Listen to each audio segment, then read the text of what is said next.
শ্যামপুর নামে এক গ্রামে এক মুদি ব্যবসায়ী ছিল। সে শুরুতে খুব সৎ ছিল, কিন্তু একদিন তার মাথায় ঢুকলো কম সময়ে কিভাবে সে বেশি টাকা ইনকাম করতে পারবে। হুম, এত কষ্ট করে ব্যবসা করি তবুও লাভ কম। যদি একটু দাম বাড়িয়ে দিই তাহলে কেমন হবে? আর সাথে যদি একটু ভেজাল মেশায় তাহলে কেউ কি বুঝবে নাকি? রঘুদা, চিনি কত টাকা কেজি? 60 টাকা। কি? কাল তো 45 টাকা ছিল। আচ্ছা বেশ, দাও তাহলে। আর হ্যাঁ, এক প্যাকেট চানাচুরও দিও।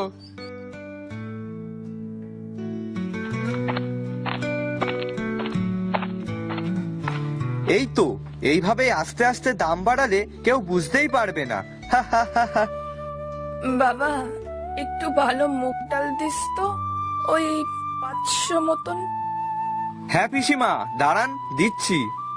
তখন রঘু ভালো ডালের মধ্যে কিছু পুরনো পোকা ধরা ডাল মিশিয়ে তাই দিল। বলছি, এই ডাল ভালো হবে তো? হ্যাঁ হ্যাঁ, একদম সেরা মাল। এই রঘুর দোকানের মাল বলে কথা, খারাপ কি আর হতে পারে? যাক, ভালো হলেই ভালো। এই নে ধর তোর টাকাটা। আরে মাসিমা, 90 টাকা। হ্যাঁ, কি বলিস রে? 90 টাকা? হ্যাঁ, 90 টাকা। দেখো, তুমি ভালো ডাল চেয়েছো, আমি তো সেটাই দিলাম। আর তার দাম তো একটু বেশি হবে নাকি? আচ্ছা, এক কাজ কর, বাকিটা খাতায় লিখে রাখ, আমি পরে দিয়ে যাবো খানি।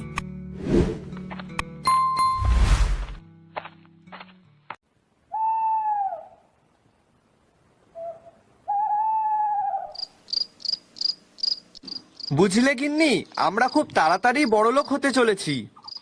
বড় লোক? হ্যাঁ হ্যাঁ, বড়লোক, অনেক বড়লোক হব আমরা। কিন্তু কিভাবে? কিভাবে আবার? ব্যবসা করে। ব্যবসা করেই আমি বড়লোক হব। আর তারপর তোমাকে অনেক অনেক সোনার গয়না বানিয়ে দেব। আর আমাদের ছেলেটাকে একটা ভালো স্কুলে ভর্তি করাবো। সত্যি? হ্যাঁ গো হ্যাঁ। বাবা, তাহলে তো বেশ ভালোই হবে।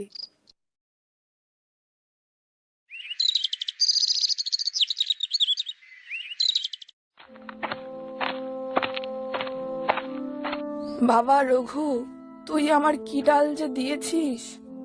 সে ডাল তো আমি রান্নাই করতে পারলাম না, তাতে শুধু পোকা আর পোকা। সে কি রঘু, তুমি খারাপ মাল বিক্রি করেছো নাকি? ইয়ে, মানে, না না, আমার দোকানের মাল খারাপ হতে যাবে কেন? শালা বুড়িটা আর আসার সময় পাইনি। নিজে তো এমনি ধার বাকি করে মাল কিনে নিয়ে যাবে, এদিকে আমার ব্যবসাটাও লাটে তুলবে। তাহলে মাসিমা, আপনারই কোথাও ভুল হচ্ছে দেখুন। হয়তো অন্য কোনো দোকান থেকে নিয়ে গেছিলেন। হ্যাঁ হ্যাঁ, তাই হবে হয়তো। কিন্তু বাবা, আমার ভুল হবে কি করে তুই বল? কালকে তো আমি তোর দোকান থেকেই ডালটা নিয়ে গেলাম। আরে মাসিমা, দেখুন, এইভাবে আমার দোকানে বদনাম করবেন না।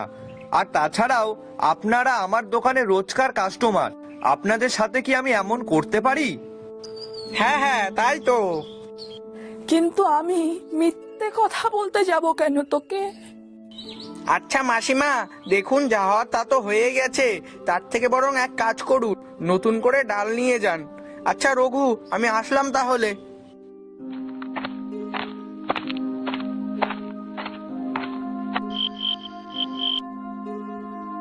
শালা আর একটু হলেই ধরা পড়ে যাচ্ছিলাম।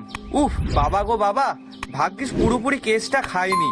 না না, এবার থেকে আরো সতর্ক হয়ে কাজ করতে হবে, যাতে কেউ কিছু বুঝতেই না পারে আর আমিও ধরা না পড়ি।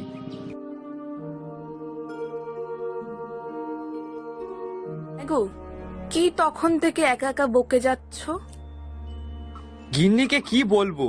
না না, থাক, গিন্নিকে এখন এসব বলা যাবে না। নাও, আবার কি সব ভাবছে তার ঠিক নেই। আরে কি গো, কি ভাবছো তুমি? হ্যাঁ, না না, কিছু না। বলছি, বাবু কোথায়? সে তো ঘরে পড়ছে। কেন, কি হয়েছে? আচ্ছা বেশ, আমি যাই, একটু দেখে আসি। ও কি আমার থেকে কিছু লুকাচ্ছে নাকি? কিছু তো একটা নিশ্চয় হয়েছে। रोज मेहनत करो और अपने पैरों पर खड़े होकर दिखाओ। इंस्टॉल नाउ पे क्लिक करो और अभी सीखो ऐप डाउनलोड करो। রঘু এইভাবে বেশ কয়েকদিন লোকজনদেরকে ঠকিয়ে নিজের ব্যবসায় লাভ করতে থাকলো।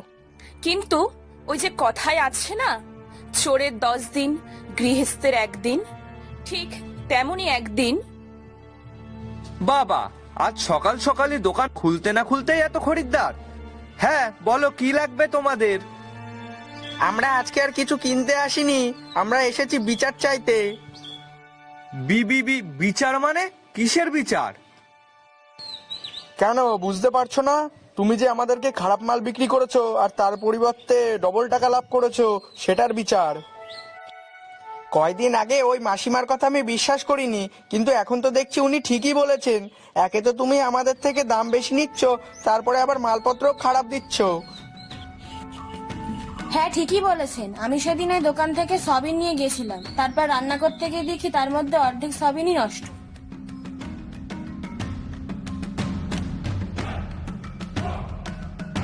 আসুন মোড়ল মশাই আসুন, আমি আপনাকে আসতে বলেছিলাম। এই দেখুন, শুধু আমি না, রঘু এমন কাজ আরো অনেকের সাথেই করেছে। আমি 2 দিন আগে 20টা ডিম নিয়ে গেছি, আর তার মধ্যে থেকে 13টা ডিমই খারাপ। আর আমি তো কয়দিন আগে ডাল নিয়ে গেছিলাম, কিন্তু তাতে তো কোনো ডালই পেলাম না, পেয়েছে শুধু পোকা। বিশ্বাস করুন বাবু, এই খোকাও সেই সময় ছিল তখন, কিন্তু কেউ আমার কথা শোনেনি, বলেছে আমারই নাকি কোথাও একটা ভুল হচ্ছে। রঘু, এসব কি শুনছি? না মানে মোড়ল মশাই, আমি এমন কাজ করিনি, বিশ্বাস করুন, ওরা সবাই মিথ্যে কথা বলছে। হ্যাঁ, অত লোক সব মিথ্যে কথা বলছে, বল। হ্যাঁ মোড়ল মশাই। আচ্ছা বেশ, আমরা যখন সবাই মিথ্যে কথা বলছি, তাহলে এক কাজ করা হোক, তোমার দোকানে যা মালপত্র আছে সেগুলো খুলে দেখা হোক, তাহলেই বোঝা যাবে কে সত্যি বলছে আর কে মিথ্যে। এ বাবা, এ তো বিশাল ফাঁসা ফেসে গেলাম তো দেখছি, এবার কি করব? হ্যাঁ হ্যাঁ তাই করা হোক।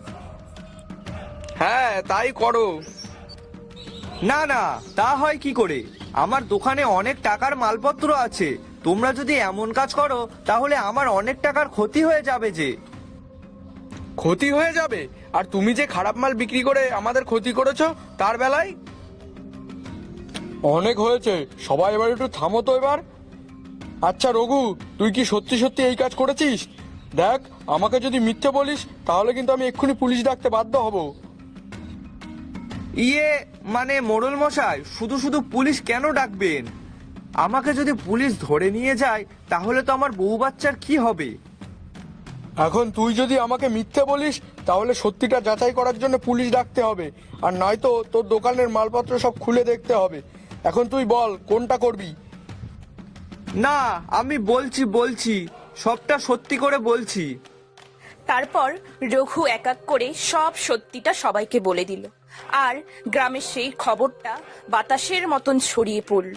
সবাই মিলে সিদ্ধান্ত নিল আজ থেকে কেউ আর রঘুর দোকানে যাবে না।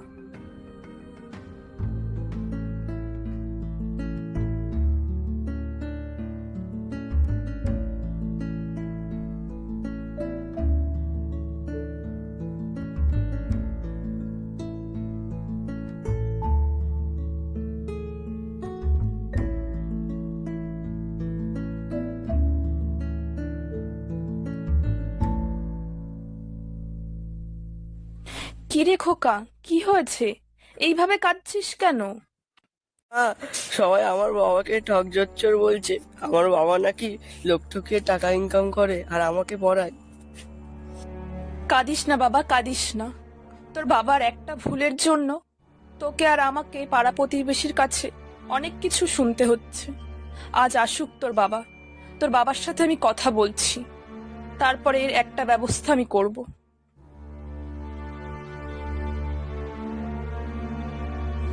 ছি ছি ছি ছি ছি, তুমি কি না এইভাবে বউ আর ছেলেকে খুশি রাখার চেষ্টা করছো? অন্যকে ঠকিয়ে তাদের পয়সায় তুমি তোমার ছেলেকে ভালো স্কুলে ভর্তি করবে, আমাকে সোনা গয়না বানিয়ে দেবে, তাই মনে করছিলে তুমি? আচ্ছা, তাতে কি আমরা আদেও কি সুখী হতাম? না মানে গিন্নি, তুমি আমাকে ভুল বুঝো না। দেখো, আমি তো আমাদের ভালো থাকার জন্যই এমন কাজটা করেছি। তুমি কি জানো তোমার এই কাজের জন্য আমি বাইরে বেরোতে পারছি না, পাড়ার কোনো মহিলাদের সাথে আমি কথা বলতে পারছি না, তাদের সাথে দেখা হলেই তারা আমাকে জানা তাই বলছে।